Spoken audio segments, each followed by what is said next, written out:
Om Swastiastu, selamat pagi Bapak dan teman-teman. Sebelumnya terima kasih atas kesempatan yang telah diberikan kepada kelompok kami, sehingga hari ini kelompok kami dapat mempresentasikan tutorial aplikasi komputer akuntansi.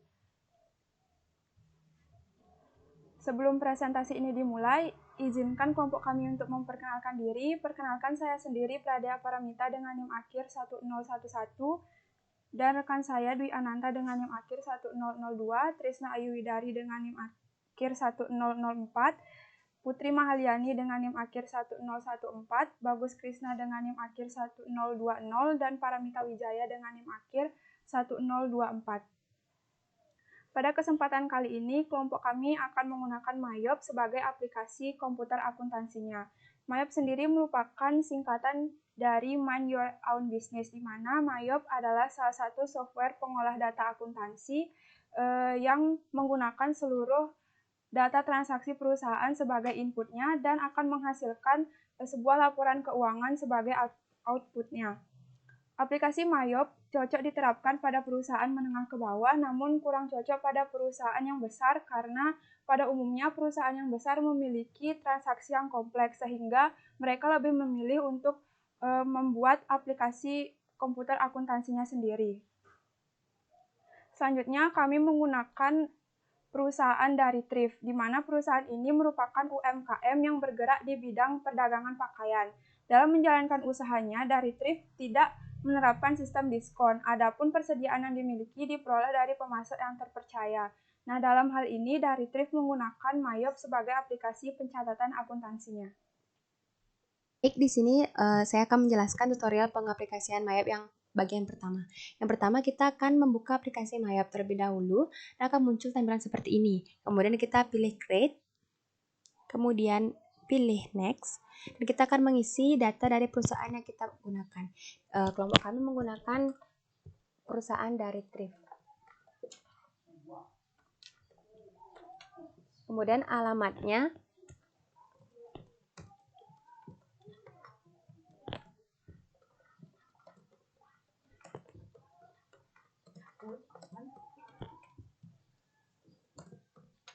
kemudian kita akan mengisi nomor handphone dari perusahaan tersebut.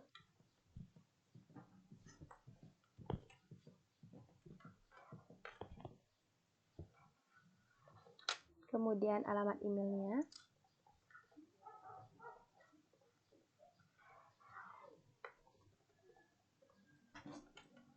Kemudian kita pilih Next. Kemudian di sini kita mengatur tahun transaksi dari perusahaan tersebut. Kita memilih bulan terakhir dari transaksi dan awal dari transaksi. Kita klik Next. Kemudian di sini tampilan yang bisa digunakan untuk mengecek data yang sudah kita input. Kemudian kita akan memilih bagian ketiga karena akan membuat akun yang baru. Kemudian klik Next. Kemudian kita pilih Comment Center.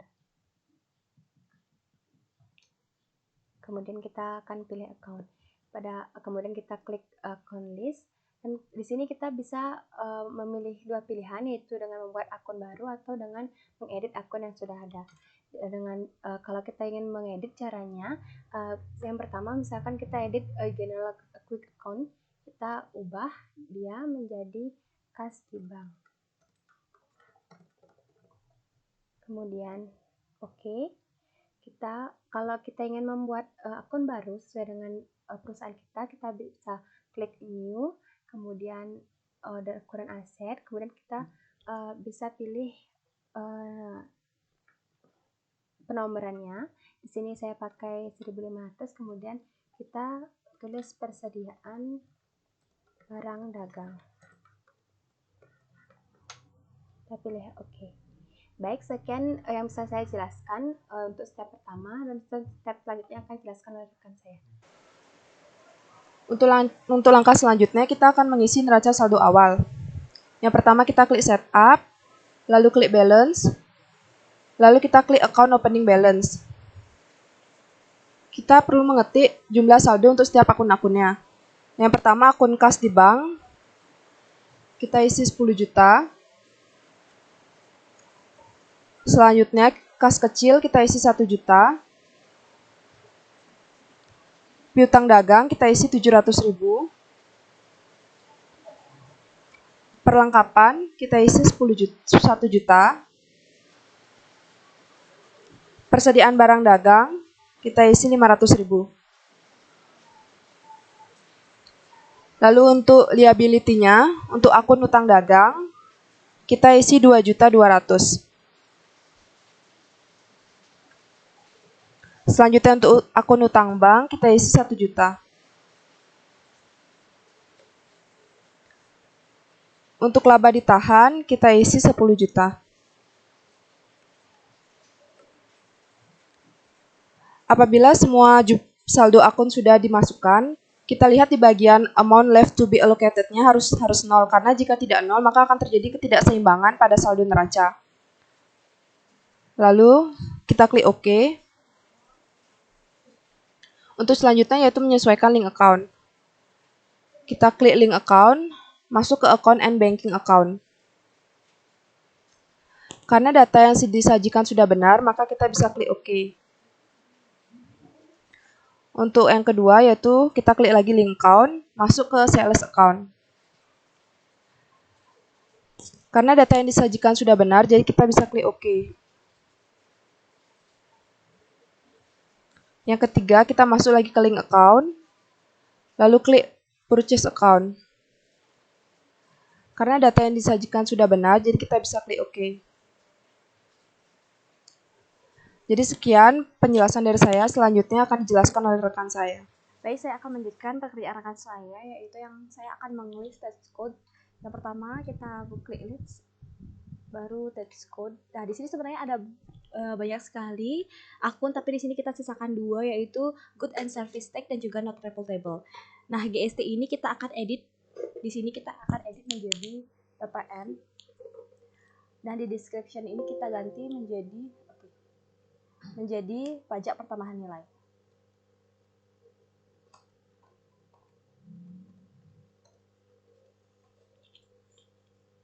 Oke. Nah, jadilah seperti ini. Selanjutnya di sini saya akan membuat cut list atau kartu customer. Di sini langsung aja klik cut file lalu cut list.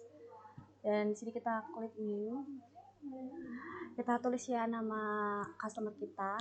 Umpamakan saja Diana Wahyuni. Lalu alamatnya kita pakai Desa Kaliasem. Dan situnya kita pakai Singaraja. Oke.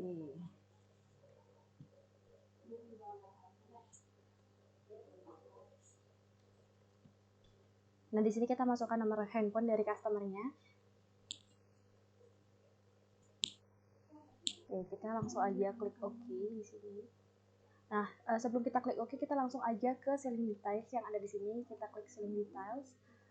Lalu di sini kita ganti menjadi item.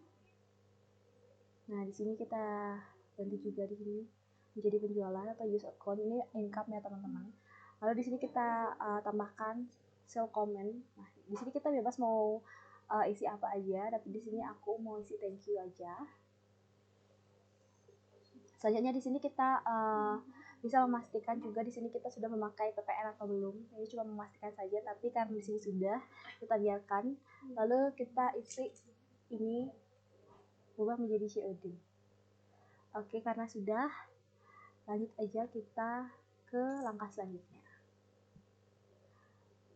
Nah, sudah ada ya, berarti di sini ada customer kita 2. Yang pertama itu adalah Diana Wahyuni dan Mahaliani Putri. Jangan lupa teman-teman kita isi juga card ID-nya. Terus nah, ini ya biar sama ya.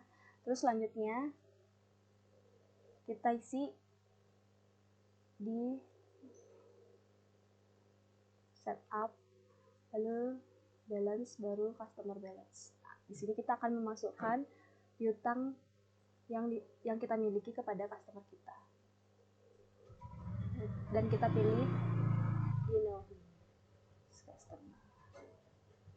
Nah, di sini di memo bisa kita ganti, bisa enggak. Kalau teman-teman mau ganti, bisa di sini ganti menjadi saldo piutang customer.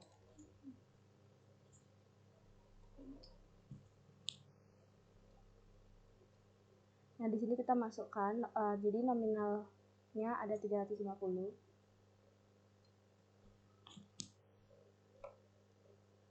Oke, record. Sampai akhirnya kita mendapatkan bacaan congratulations, berarti sudah ke input ya teman-teman semua. Oke, sudah selesai.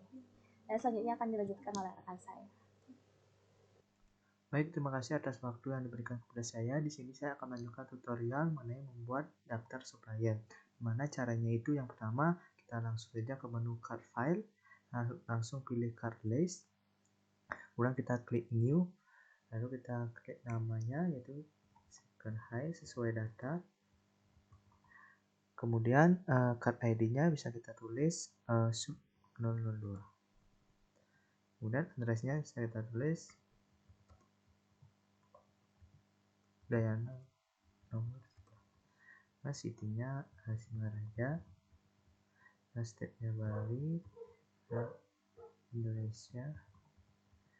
Kemudian untuk phone number-nya bisa kita isi. Kemudian untuk yang lainnya jika ada bisa kita isi, namun di sini karena datanya tidak ada bisa kita lewatkan saja. Kemudian di buying detail-nya bisa kita pilih item karena ini termasuk penjualan barang dagangan. Dan di sini kita klik biaya pembelian, dan kita klik memo dan purchase. Memo momennya bisa kita kosongkan dan bisa kita isi jika ada. Kemudian di supaya tab informasinya kita isi get of a day. Kemudian balance dulu-nya bisa kita isi. Kemudian diskon-nya kita tidak isi karena tidak mendapatkan diskon dari pembelian barang dagang di second hand ini.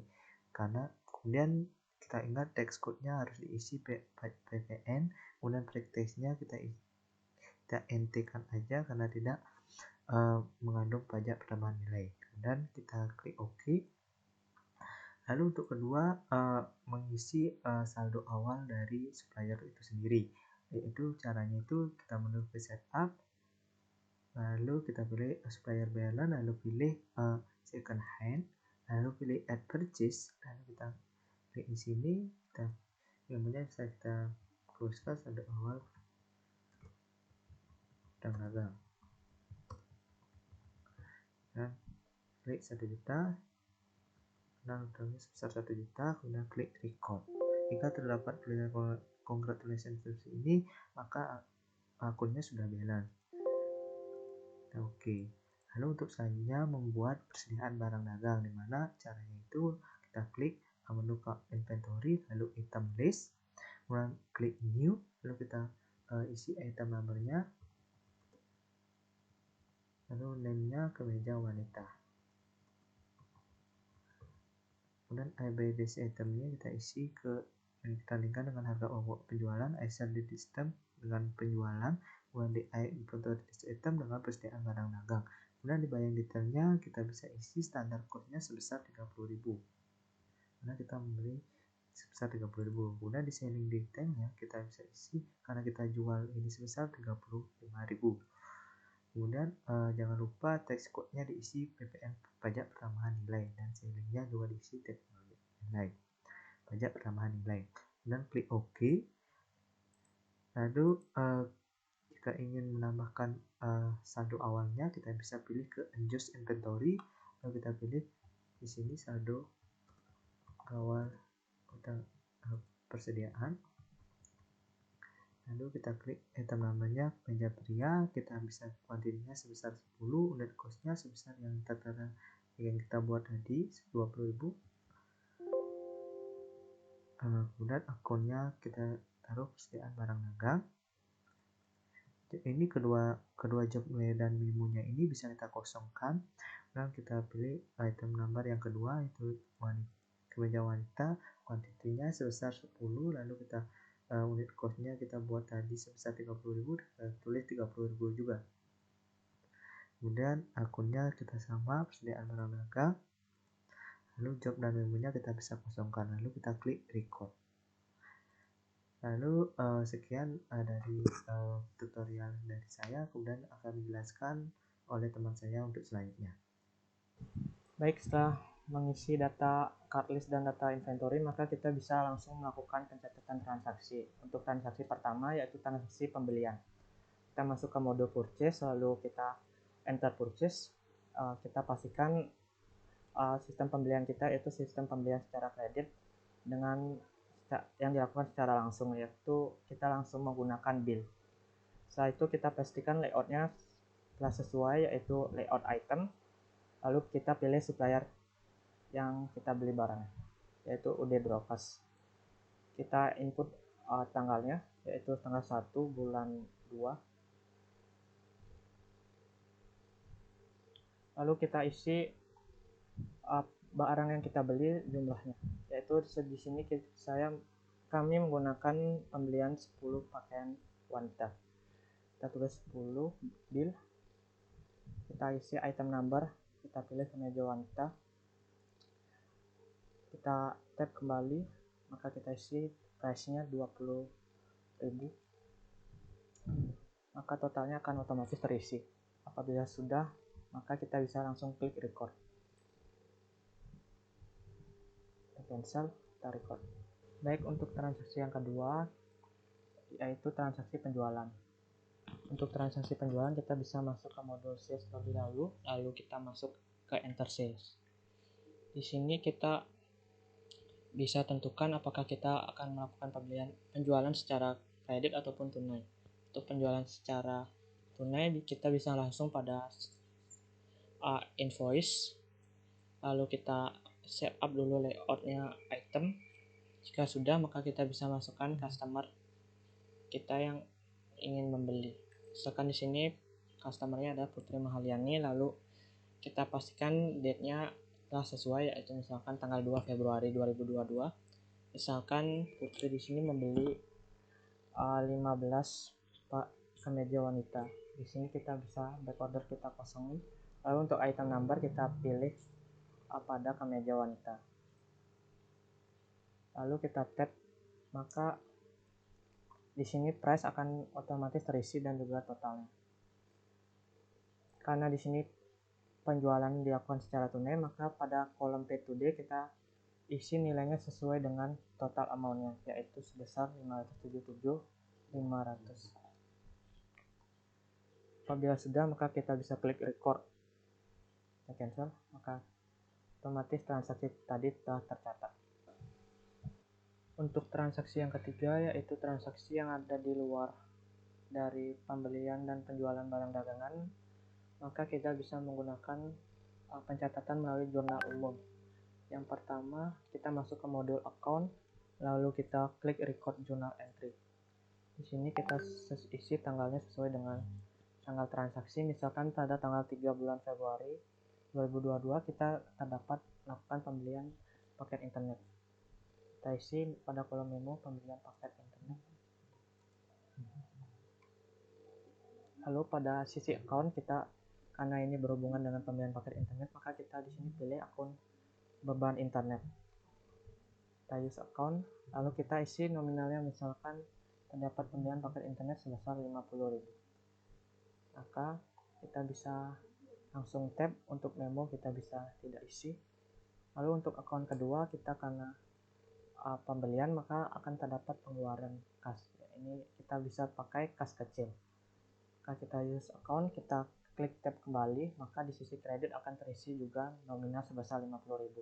Maka out of balance-nya akan sama, yaitu 50.000. Jika sudah, maka kita bisa klik record. Maka transaksi pembelian paket internet tersebut telah dicatat. Baik, jika kita ingin melihat hasil laporan dari pencatatan yang telah kita lakukan, maka kita bisa masuk pada menu report, lalu kita klik index to report. Maka di sini kita pilih pada bagian account. Di sisi ini kita bisa pilih pada balance sheet atau profit loss. Jika kita ingin memunculkan neraca untuk yang dari data transaksi yang kita buat tadi, maka bisa kita klik pada standard balance sheet, lalu kita klik display. maka akan muncul tampilan balance sheet selama satu periode tahun 2022. Lalu jika kita ingin mencari laporan laba ruginya, maka kita bisa pada menu profit and loss aktual, kita klik 2 kali, maka kita tentukan periode awalnya dan juga periode akhirnya. Kita pilih report levelnya level 4, maka kita bisa klik display, maka akan muncul laporan laba rugi dari sama penjualan Januari sampai dengan Desember. Baik, sekian dari tutorial penggunaan aplikasi Mayop untuk usaha dari Thrift Bali. Terima kasih.